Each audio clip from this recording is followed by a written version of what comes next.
घर सांभाळताना आपण स्वतःला कुठेतरी हरवून बसलो आहोत का? स्वयंपाक, मुलं, नवरा, जबाबदाऱ्या, पण मी कुठे आहे? जर तुम्हालाही असं वाटत असेल तर हा व्हिडिओ शेवटपर्यंत नक्की बघा. तर नमस्कार मैत्रिणींनो, मी अंकिता आणि तुमचं पुन्हा एकदा स्वागत करते आपल्या यूट्यूब चॅनल स्मार्ट टिप्स मराठीमध्ये.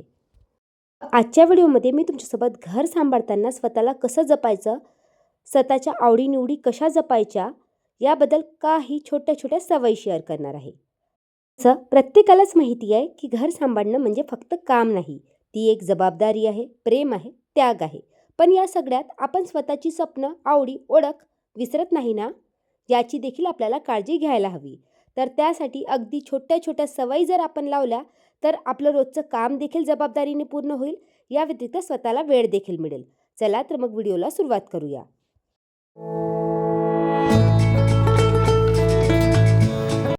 तर पहिली सवय, मी टाईम. स्वतःसाठी वेळ काढा. दिवसातला 1 ते अर्धा तास हा स्वतःसाठी ठेवा आणि त्यामध्ये आपल्या आवडीनिवडी जपण्याचा प्रयत्न करा. आता मी तुम्हाला अर्धा ते 1 तास म्हणते आहे, पण दिवसातले कमीत कमी 3 तास तरी आपल्याजवळ असतात. मी माझ्या अनुभवावरून सांगते. मी देखील जॉईंट फॅमिलीमध्ये असते. माझे सासू-सासरे देखील असतात. पहिले तर माझा पूर्ण दिवस कामातच जायचा, कारण आपल्या बायकांचं असतं. सहसा ज्या आपण गृहिणी असतो ना, त्यांना असं वाटत असतं की आपल्याला तर घरीच राहायचं आहे, मग एवढ्या लवकरात लवकर कामे करून करायचं तरी काय? असंच आपल्या डोक्यात असतं आणि आपण आपला पूर्ण दिवस फोनमध्ये, झोपण्यामध्ये, या व्यतिरिक्त रोजची जी धुणी, भांडी, पुसणी, स्वयंपाक यामध्येच वेळ वाया घालवतो आणि ही आपल्याला ना एक सवय लागून जाते. कारण आपल्यावर जबाबदाऱ्या असतात, घरही सांभाळायचं असतं, जॉईंट फॅमिलीमध्ये असलं तर तसाही वेळ मिळत नाही, या व्यतिरिक्त मुलंही सांभाळायचं असतं. या सगळ्या जबाबदाऱ्यांमध्ये आपण एवढी गुंतून जातो की आपला तो दिवसाचा रुटीनच बनतो. आपल्याला सवय लागते की रोज तसंच काम करायचं आणि आपल्याला वाटतही नाही की आपण आपल्या स्वतःसाठी काहीच करत नाही आहोत. हेच जे कारण आहे ज्यामुळे नेहमी गृहिणी कंटाळलेल्या असतात, चिडलेल्या असतात. कारण वारंवार आपलं तेच रुटीन असतं, तेच तेच कामं करून आपल्याला कंटाळा येतो आणि मग आपली चिडचिड होते.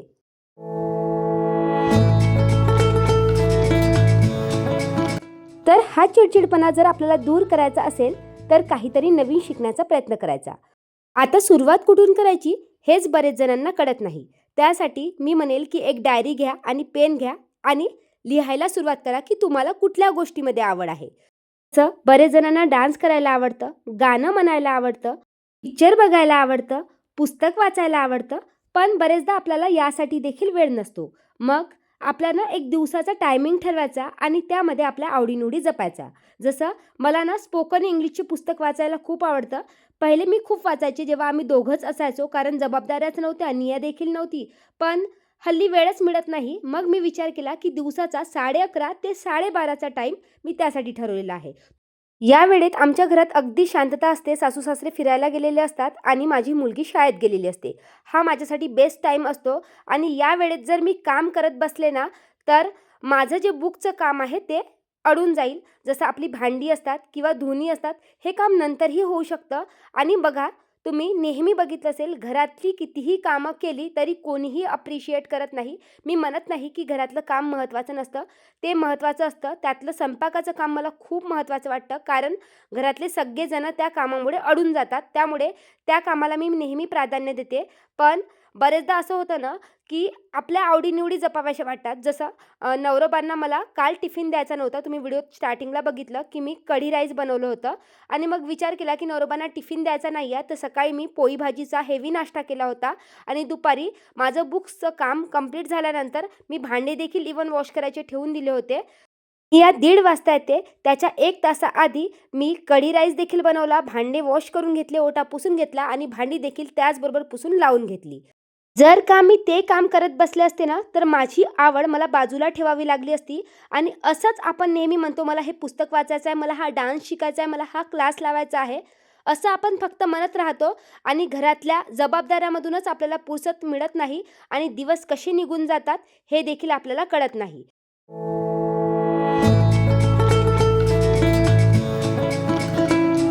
त्यानंतरची तिसरी सवय, स्वतःचा आत्मविश्वास वाढवायचा. तुम्ही सहसा बघितलं असेल, गृहिणींना कॉन्फिडन्स नसतो. हे जण तर बोलायला देखील घाबरतात आणि मी तुम्हाला माझा एक्सपिरियन्स सांगते. मी ज्या सर्कलमध्ये राहते त्यामध्ये सगळ्या जॉबवाल्या लेडीज आहे. माझ्या नवरोबांचे जेवढेही कलीग आहेत ते सगळे डॉक्टर्स आहे आणि त्यामध्ये कुठेतरी मला असं वाटायचं की माझा कॉन्फिडन्स लो झालेला आहे. एवढं शिकलेलं असूनसुद्धा आपल्याला का बरं येत नाही? जेव्हा मला कळलं तेव्हा मात्र मी मोटिवेशनल व्हिडिओज पाहायला सुरुवात केली. बरेचसे मोटिवेशनल बुक्स वाचले. चांगलं कंटेंट बघितल्यामुळे अगदी चांगल्या छोट्या सवयी मला लागायला सुरुवात केल्या. बरेच जण असतात ना, बरेचसे चांगले व्हिडिओज बघतात पण आपल्या आयुष्यामध्ये तो बदल करत नाही. पण मी या सवयी हळूहळू लावायला सुरुवात केल्या आणि भरपूरसा चेंज मला माझ्यामध्ये जाणवला. मग विचार केला की आपल्याकडे एवढा वेळ आहे तर आपण काहीतरी सुरू करावं आणि याच दृष्टीने मी यूट्यूब चॅनल सुरू केला होता. नवरोबांचं बरेच दिवसापासून यूट्यूब चॅनल होतं पण माझ्यात कॉन्फिडन्सच नव्हता. असं वाटायचं की हे एडिटिंग, चॅनल बनवणं, व्हिडिओज बनवणं खूप डिफिकल्ट असेल. त्या व्यतिरिक्त आपण काय टाकायचं? कारण रेसिपीजचे व्हिडिओज वगैरे भरपूर होते आणि मला काहीतरी वेगळं करायचं होतं. त्यामुळे मी हिंदी चॅनल क्रिएट केला होता. त्यावर नियाचा एक अन्नप्राशनचा व्हिडिओ नवरोबांनीच अपलोड केला कारण मला व्हिडिओ शूट करताही येत नव्हतं आणि एडिटिंगही करता येत नव्हतं आणि माझ्याकडे स्टँडही नव्हता. पण जेव्हा मला दुसरा व्हिडिओ अपलोड करायचा होता तेव्हा मी नवरोबांना विचारले की आता काय टाकू? तेव्हा नवरोबा म्हणाले, "तू गूगल कर ना, यूट्यूब बघ ना, तुला नक्कीच आयडिया मिळेल." तेव्हा मला खरं म्हटलं तर नवरोबांचा राग आला होता. पण या एका सवयीने मला एवढी सर्चिंगची सवय लागली की माझ्या मनात कुठलाही प्रश्न आला, जर एखाद्या शब्दाला इंग्लिशमध्ये ट्रान्सलेट करायचं आहे किंवा एखाद्या शब्दाचा अर्थ समजत नसेल, कुठला हॅक बघायचा असेल, तर मग सरळ मी Googleवर सर्च करायचे, YouTubeवर सर्च करायचे व मला प्रत्येक माझ्या प्रश्नाचं उत्तर मिळायला लागलं. हळूहळू मी एडिटिंग शिकले, व्हिडिओ बनवायला शिकले, ऑनलाईन स्टँड विकत घेतला. 6-7 महिने व्हिडिओ टाकत कसे गेले हे मला कळलं नाही. कारण पैशासाठी मी व्हिडिओ टाकतच नव्हते. वॉच टाईम बघायचे, हळूहळू पूर्ण होत होता. पण मला एक खुशी होती की मी काहीतरी नवीन शिकती आहे. माझा दिवस कसा जात होता हे देखील मला कळत नव्हतं. कोणाचीही गरज पडत नव्हती. सकाळची रात्र कशी व्हायची, नियासोबत वेळ कसा जायचा आणि रोज काहीतरी नवीन DIY, होम ऑर्गनायझेशन हॅक्स आणि माझ्या व्हिडिओजसोबत मला खूप छान छोट्या सवयी लागल्या होत्या. घर क्लीन ठेवायच्या. असे व्हिडिओज म्हटलं की मी यूट्यूबवर कंटेंट देखील त्याच प्रकारचा बघायचे, मोटिवेशनल व्हिडिओज बघायचे आणि हे सगळं करताना मी कुठेतरी नोटीस केलं, आपल्या बायकांच्या डोक्यात जे निगेटिव्ह विचार येतात ना, ते कुठेतरी नाहीसे झाले. पण यूट्यूबवर चॅनल काही मॉनिटाईज झालं नव्हतं. मग विचार केला की हेच जर व्हिडिओ आपण मराठीत ट्रान्सलेट करून टाकले तर मी नवरोबांना न सांगता यूट्यूबवरच सर्च केलं की चॅनल कसं बनवायचं. व्हिडिओज देखील अपलोड केले आणि 3ऱ्या-4थ्या व्हिडिओमध्येच माझा व्हिडिओ व्हायरल गेला आणि अगदी 1 महिन्यात माझा चॅनल मॉनिटाईज देखील झाला आणि दुसऱ्या महिन्यात माझं पेमेंट देखील आलं. मग घर बसल्या घरातल्याच कामाने पैसा कमवण्याचा जो आनंद असतो ना, तो काहीतरी जगावेगळाच असतो. म्हणूनच मी नेहमी माझ्या व्हिडिओजमधून तुम्हाला म्हणत असते की मोकळ्या वेळेत काहीतरी करा, जेणेकरून जरी पैसे कमवायचे नसेल, यूट्यूबचं करायचं नसेल, तरी तुमच्या आनंदासाठी, तुमच्या खुशीसाठी काहीतरी करा. तर मी मोटिवेशनल स्पीकर नाही, पण माझ्या लाईफमध्ये मी या 2 वर्षात भरपूरशा छोट्या सवयी लावलेल्या आहे आणि येत्या समोरच्या व्हिडिओत तुम्हाला भरपूरसं काही नवीन दाखवण्याचा प्रयत्न करेल. जसं तुम्ही माझ्या बरेचशा व्हिडिओजमध्ये बघितलं असेल, मी स्टिचिंगचे व्हिडिओ देखील तुमच्यासोबत शेअर केलेले आहे. तर याआधी मी स्टिचिंग शिकलेले नव्हते. यूट्यूबवरूनच मी स्टिचिंग शिकलेले आहे. याआधी मी मशीनला देखील हात लावलेले नव्हते.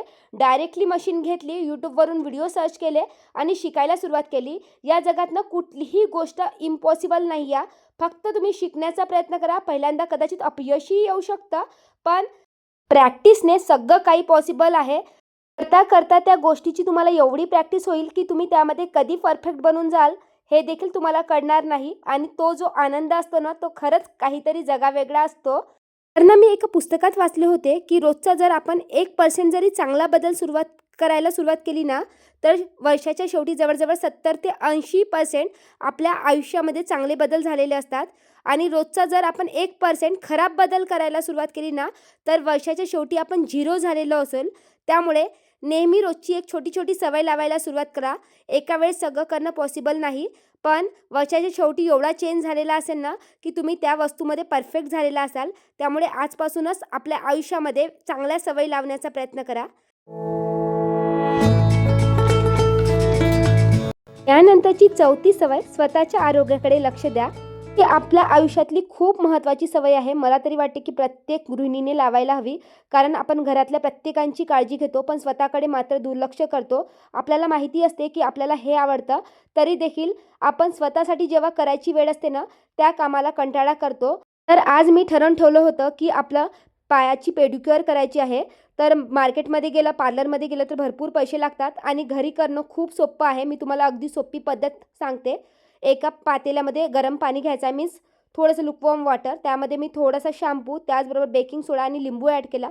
15 मिनिटासाठी आपले पाय व्यवस्थित भिजवून ठेवायचे आहे. त्यानंतर अशा प्रकारचा एक मार्केटमध्ये स्क्रबर मिळतो, त्याने व्यवस्थित पाय स्वच्छ पुसून घासून घ्यायचे आहे. आणि त्यानंतर एका वाटीमध्ये मी थोडंसं तांदळाचं पीठ घेतलं, त्यामध्ये 1 चमच मैदा ॲड केला आणि गुलाबजल ॲड केलेला आहे. तुम्ही वाटेल तर तुमच्याकडे गुलाबजल नसेल तर तुम्ही ना दूध देखील ॲड करू शकता. आणि त्यानंतर ही जी पेस्ट आहे ती आपल्या पायाला व्यवस्थित स्क्रब करायची आहे. 15 मिनिटे याने मी माझे पाय व्यवस्थित घासून घेतले आणि त्यानंतर तुम्हाला वॉश करून दाखवते. व्हिडिओत तुम्ही समोर बघालच. एवढा चांगला रिझल्ट येतो. 100% हा जो पेडिक्युअर स्क्रब आहे तो काम करतो. आणि बघा, कुठलंही जास्त तामझाम नाही आणि मार्केटमधून कुठलेही प्रोडक्ट तुम्हाला विकत देखील आणायची गरज नाही. एवढ्या घरातल्या सामानाने हे पेडिक्युअर होतं.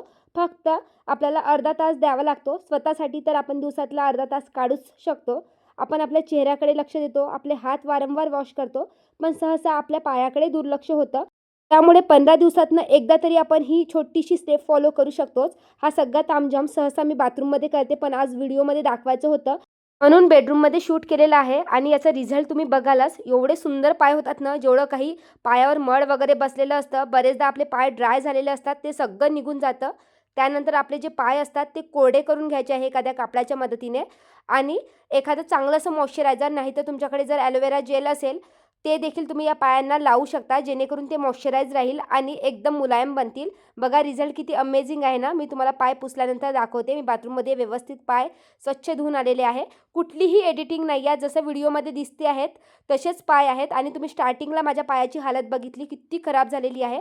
जर कधी तुम्ही या प्रकारचा DIY मास्क ट्राय केलेला नसेल तर नक्की ट्राय करून बघा. खरंच रिझल्ट खूप अमेझिंग आहे.